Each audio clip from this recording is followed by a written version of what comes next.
नमस्कार दर्शकबिन तपाईहरुलाई चाहिँ आज म देखाउन गइरहेको छु चाहिँ यहाँ चाहिँ मसँग रहेको छ नक्सा रहेको छ।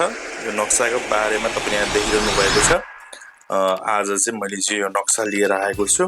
यो चाहिँ हाम्रो चाहिँ नापी कार्यालय कावसोती नवलपरासी बर्दघाट सुस्ता पूर्व कावसोती गाविसको नक्सा प्रिन्ट ब्लू प्रिन्ट सट्टा उपलब्ध गराइएको भनेको छ।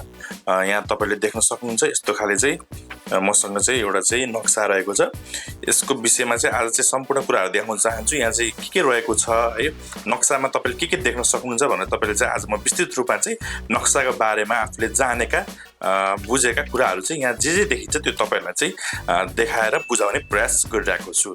हजुर यहाँ तपाईले देख्न सक्नुहुन्छ नेपाल सरकार भूमि व्यवस्था सहकारी तथा गरिबी निवारण मन्त्रालय भनेको छ नापी विभागको छ। नापी कार्यालय कावसोती नवलपरासी बर्दघाट सुस्ता पूर्व गाविस नपा कावसोती नक्सा प्रिन्ट ब्लू प्रिन्टको सट्टा उपलब्ध गराइएको भनेको छ। यहाँ तपाईले देख्न सक्नुहुन्छ नेपालको लोगो रहेको छ, नवलपरासी पूर्व रहेको छ र नक्सा सिट नम्बर भनेको छ 8 को ख। साथसाथै तपाईले यहाँ देख्न सक्नुहुन्छ यतापट्टि नक्साको तपाईले चाहिँ राइट साइडमा देख्न सक्नुहुन्छ, दाहिने साइडमा दायाँ साइडमा वडा नम्बर रहेको छ। नक्सा संकेत नक्सा स्केल देख्न सक्नुहुन्छ, साथसाथै प्रिन्ट स्केल देख्न सक्नुहुन्छ 1:2500 को रहेको छ। र त्यसपछि यहाँ विभिन्न कुराहरु किताहरु देख्न सक्नुहुन्छ। यहाँ तपाईलाई देखाउन चाहन्छु म, हेर्न सक्नुहुन्छ यहाँ चाहिँ चाहिएको किता नम्बर यहाँ देख्न सक्नुहुन्छ। यहाँ रहेको छ मलाई चाहिने किता नम्बर नापी कार्यालयबाट चाहिँ यहाँ चाहिँ उहाँहरुले चाहिँ कर्मचारीले चाहिँ टिक्ला दिनुभएको छ आफूलाई चाहिएको।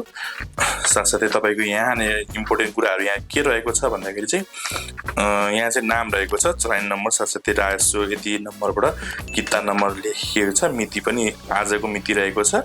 साथसाथै तपाईले यहाँ देख्न सक्नुहुन्छ अनि रसिद नम्बर साथसाथै आजको मिति बाट चाहिँ यो कोपरेजनको लागि चाहिँ मात्र तयारी गरिएको भनेको छ। प्रिन्ट गर्नेको यहाँ नाम देख्न सक्नुहुनेछ। साथसाथै तपाईले यहाँ चाहिँ फाँटवालाको दस्तखत पनि यहाँ रहेको रहेछ। यहाँ चाहिँ प्रणीत गर्ने दस्तखत रहेको छ। यहाँ देख्न सक्नुहुन्छ सर्वेक्षकको यहाँ चाहिँ साइन देख्न सक्नुहुन्छ। साथै तपाईको यहाँ संकेत चिन्ह पनि रहेको छ नक्सामा, तपाईले चाहिँ यहाँ देख्न सक्नुहुनेछ। तपाईको यहाँ संकेत देखिएको छ। तपाईले यहाँ किता देख्न सक्नुहुन्छ, यस्तो खाली चाहिँ किता देख्न सक्नुहुन्छ। अनि त्यसपछि कुलो खोलो छ भने यतातिर तपाईले यस्तो खाली देख्न सक्नुहुन्छ, घर छ भने यस्तो खाली देख्न सक्नुहुन्छ, बाटो छ भने यस्तो खाली देख्न सक्नुहुन्छ आइकन लोगो, र वडा सिमाना चाहिँ यस्तो देख्न सक्नुहुन्छ, गाविस नपाको सिमाना यस्तो देख्न सक्नुहुन्छ। असोधर आजको यो भिडियोमा यति मात्रै। साथीहरु यो भिडियो हजुरलाई कस्तो लाग्यो, यदि राम्रो लागेको छ भने यो भिडियोलाई लाइक र शेयर गरिदिनु होला। र यस्तै अरु पनि भिडियो हेर्न मन छ भने हाम्रो यस युट्युब च्यानल सब्स्क्राइब गरिदिनु होला। धन्यवाद।